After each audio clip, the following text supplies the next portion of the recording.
오늘 이 야고보서의 야고보는 예수님의 친동생 야고보입니다. 이 야고보는 예수님과 함께 30년을 함께 했죠. 우리가 예수님을 알기 원한다고 늘 그렇게 말하죠. 예수님을 가장 잘 아는 자가 믿음이 좋은 자입니다. 이 야고보는 어찌 보면 예수님을 가장 잘 아는 자일 겁니다. 이가 나중에는 예수님이 십자가에 못 박혀 죽으시고 부활하신 후에 초대교회가 생겨났을 때 예루살렘 교회의 수장이 됩니다. 오늘 1절에 보면은 주 예수 그리스도의 종 야고보 그랬어요. 이 야고보는 자기를 소개하는데 자기가 주 예수 그리스도의 종이라고 본인을 소개를 합니다. 예수님은 성령으로 요셉의 가문의 맏아들로 태어났습니다.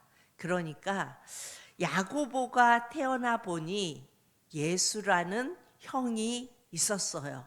그렇죠? 자랄 때는 동생들은 예수님을 그냥 자기들과 똑같은 형제로 여겼겠지요. 그리고 나보다 먼저 태어난 형인가 보다 이렇게 여기고 형 그러면서 자랐을 겁니다. 그런데 그 예수 형이 30세가 되니까 요단강에 가서 그 예수님이 세례를 받고 사역을 시작하는데 그 사역 속에 막 기적이 일어나는 거예요. 그리고 그 형을 보니까 늘 자기와 함께 자랐던 그 형이 아닌 거예요.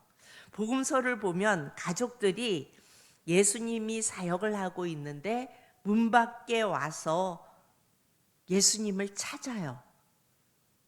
사람들이 당신의 어머니와 형제들이 와서 당신을 찾습니다. 이렇게 말하니까 예수님께서 뭐라고 말씀하시냐면 여기 앞에 있는 자들이 그러니까 예수님과 함께 모여서 예수님의 말씀을 듣고 있는 그들이 예수님의 모친이고 형제들이라고 말씀하십니다.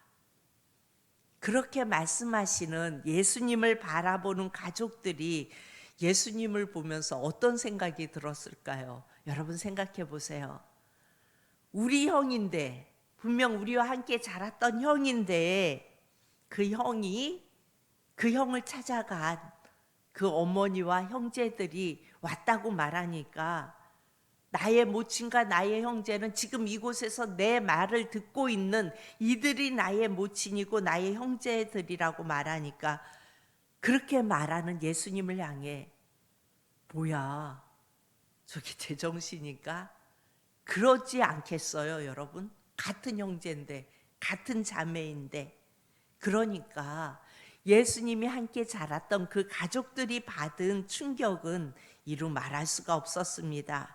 지금까지 함께 30년을 살았는데 갑자기 나는 하나님이 보내서 왔다고 하고 또 하나님이 자기와 하나라고 말하니까 가족들의 입장에서는 절대로 믿을 수가 없는 일이 일어난 거예요. 분명히 우리 형인데 우리와 함께 살던 형인데 하나님이 보내서 왔다 그러고 본인이 하나님이라고 하고 그러니까 가족들은 얼마나 힘들었겠어요. 그렇게 기적을 행하고 다니던 그 예수 형이 어느 날 로마 군병에게 잡히더니 아무 능력도 행하지 않는 거예요.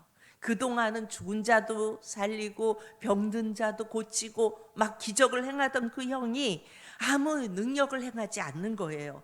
그냥 매를 맞으며 끌려다니다가 가장 비참하게 십자가에 달려 피를 흘리며 죽는 거예요. 평범했던 내 아들이 3년 반을 하나님 노릇을 하다가 가장 초라하게 처참하게 그야말로 흉악 범죄자들이 죽는 그 저주의 나무에 달려 죽은 거예요. 그러니 그 형제들과 엄마의 절망은 이루 말할 수가 없었던 거예요. 그런데 3일 후에 그 형이 부활했대요. 다시 살아났다는 거예요. 이것을 그 가족들이 어떻게 이해할 수 있을까요? 여러분, 내 가족이 그러고 있다 그러면 여러분 이게 이해가 되시겠어요? 그런 충격 속에서 실제로 살아난 형을 야고보가 만난 거예요. 그리고 그 형을 만나고 두 권의 성경을 쓰죠. 오늘 이 야고보서와 또 한 권은 뭐죠? 유다서. 그러니까 이 예수님의 친형제인 야고보가 야고보서와 유다서를 씁니다. 어떻게 언제 이 고백을 할 수 있었을까요? 오늘 이 야고보서의 자기 소개를 예수 그리스도의 종이라고 소개를 하는데 이 고백을 언제 어떻게 할 수 있었을까요? 예수님이 죽었다가 살아나서 그 살아난 예수님을 만나고 보니 그때 야고보는 이분이 나의 형인 예수가 아니라 하나님이신 걸 알게 된 거예요. 그때야. 그리고 성경을 쓸 수 있었던 것은 야고보가 마가의 다락방에서 성령을 받고 나서였어요. 성령을 받고 나니까 예수의 형이 아니고 그분은 하나님이셨구나. 그리고 3년 반 동안 육신의 하나님, 그분이 십자가에 우리 죄값을 치르시고 부활한 다음에 오신 성령 하나님이 바로 임마누엘의 예수님, 그 예수의 영인 성령을 받고 나니까 구약에서 하나님이 이사야서 35장에 말씀하신 말씀이 그대로 이루어졌다는 사실을 야고보가 눈여겨 보게 된 것입니다. 그래서 30년 동안 함께 자란 형을 주여, 주인이라고 고백을 합니다. 여러분들이 예수님을 주여라고 부르고 고백할 수 있기를 축복합니다. 이 세상이 전부인 줄 알고 타락한 죄성을 가지고 살아가는 내가 주인이 되면 우리는 망할 수밖에 없어요. 나는 주인이 될 자격이 없습니다. 여러분, 우리는 한 치 앞도 몰라요. 부모도 내가 선택할 수 없어요. 내 자녀의 성향도 만들 수가 없어요. 제가 우리 서울을 보면서 왜 저 아이는 저런 성향을 가지고 있을까? 집에서는 우리가 교회 내려오기 전에 물어요. 서우야, 교회에 가면 어르신들을 만나면 어떻게 해야 돼? 그러면 안녕하세요 이러고 인사해야 된대요. 그럼 그치, 그렇게 인사해야 하는 거야? 그러면 응, 안녕하세요 이렇게 인사한대요. 근데 어제 딱 내려왔어요. 딱 들어오니까 저기 전도사님이 딱 앉아 계신 거예요. 그래, 얼른 전도사님이네. 전도사님 보면 어떻게 해야 돼? 그랬더니 딱 돌아서서 부끄러워. 그리고 결국은 인사를 못했어요. 왜 저런 성향을 가지고 있을까? 그냥 보면은 안녕하세요 이렇게 인사하면 얼마나 좋을까? 그건 우리의 바람이에요. 그렇죠? 근데 그 아이의 성향은 어찌할 수가 없는 거예요. 그래서 이제 유아실에 들어왔어요.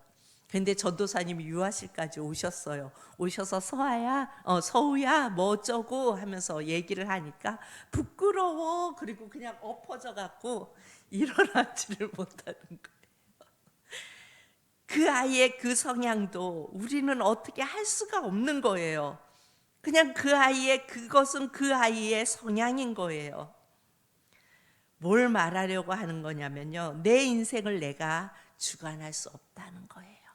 나는 주인이 아닙니다. 여러분, 이 새벽에 기도할 때 나는 주인이 아닙니다. 내가 주인 되면 큰일 납니다. 주인은 오직 누구밖에 없어요? 예수님밖에 없습니다. 이렇게 기도하시기 바랍니다. 그러면 성령께서 감동하셔서 어떻게 해요? 내가 너의 부족함을 채우리라. 내가 너의 연약함과 함께하리라. 내가 주인 되지 않고 주님이 나의 주인 되어 달라고 구하면 그렇게 예수님이 우리에게 그렇게 말씀하시며 우리를 붙잡아 주시며 또한 우리를 사용하실 것입니다. 내가 주인 돼서 나의 필요를 자꾸 구하지 말고, 우리는 교회에 나오면 기도하라 그러면 다른 거 아무것도 생각하지 않고 내가 필요한 거, 지금 내게 해결되어져야 할 문제, 지금 내가 육신이 아프다면 그 육신의 문제, 이런 것들을 막 내려놓고 구하고 기도해요. 그런데 여러분, 그것은 정확하게 말하면요, 종교 짓이에요. 종교가 뭐예요? 나 필요한 거 막 구하잖아요. 그분이 누구인지도 모르고 내 필요한 것만 막 구하잖아요. 그게 세상의 종교고, 많은 그리스도인들이 이렇게 종교짓을 하고 있습니다. 그런데요, 우리는 그렇게 하면 안 돼요. 우리는 주인은 오직 예수님밖에 없습니다. 그래서 우리가 그 예수님께 기도하면 성령께서 감동하셔서 내가 너의 부족함을 채우리라, 내가 너의 연약함과 함께 하리라, 이렇게 말씀하세요. 그러니까 우리는 내가 주인 돼서 나의 필요를 자꾸 구하지 말고 주님 앞에 겸손히 엎드려서 나는 주인이 아닙니다, 예수님이 나의 주인입니다 라고 고백해 보시기 바랍니다. 여러분, 기도는요, 인격과 인격이 만나는 겁니다. 그리고 눈을 맞추는 거예요. 여러분, 어린아이들과 눈을 맞추면 교제가 되잖아요. 여러분, 사람이 눈과 눈을 마주칠 때 되어지잖아요. 기도는 인격이신 예수님과 교제하는 겁니다. 일단은 그 주님을 쳐다봐야 교제가 되겠지요. 주님은 살아계십니다. 주님은 만왕의 왕이십니다.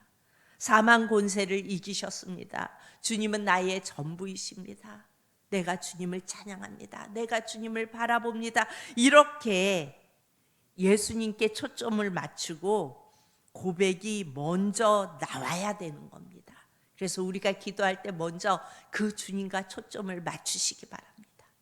온 세상을 만드신 주님을 찬양합니다. 나를 지으신 하나님을 찬양합니다. 그렇게 고백하고 나면은 주님께서 어떻게 해요? 내 안에 감동을 주세요. 내가 너를 사랑한다. 그래서 네가 나를 알게 했다. 여러분, 주님이 나를 알게 했다는 말은 뭐예요? 내가 예수님을 믿게 되었다는 겁니다. 그러면 어때요? 또 감사가 넘쳐나고, 그래서 눈물이 흐르고, 내가 예수님을 믿은 게 내가 예수님을 믿은 게 아니에요. 예수님이 나를 사랑하셨고, 그래서 예수님이 나로 하여금 예수님을 알게 하셨던 거예요. 이렇게 대화가 무르익은 다음에, 예수님과의 관계가 무르익은 다음에, 주님, 제가 요즘 이런 일로 많이 힘들어요. 주님 아시죠? 내게 이런 문제가 있어요. 아시죠? 주님, 제가 주님의 선하신 뜻을 바라봅니다. 그러면 주님이 내 안에 그렇게 응답하세요. 나는 그 문제보다 더 크다. 나는 그 문제보다 더 크다 하시면 또 그것이 위로가 되고, 그래서 그 주님 의지하고 또 하루를 사는 거예요. 여러분, 기도할 때 왜 눈을 감아요?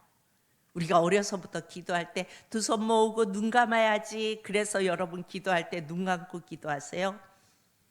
여러분, 왜 눈 뜨고 기도해도 돼요? 그런데 우리는 왜 눈을 감고 기도할까요? 어떤 의미가 있을까요? 세상을 향한 창을 닫는 거예요. 내 마음이 세상을 향하여 가는 그것을 닫는 거예요. 내가 눈을 감을 때 세상을 향해 가는, 내 욕심을 향해 가는, 내가 원하는 그것을 향해 눈을 닫는 거예요. 그리고 믿음으로 예수님을 바라보는 거예요. 그래서 우리는 눈을 감는 거예요. 예수님을 바라봐야 영적인 권세가 우리에게 오잖아요. 예수님을 바라봐야 그 주님과 관계가 맺어지잖아요.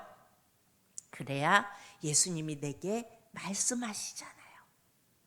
여러분, 이 새벽에도 우리가 눈을 감을 때 그냥 눈 감고 종교짓을 하지 마시고, 종교지식 뭐예요?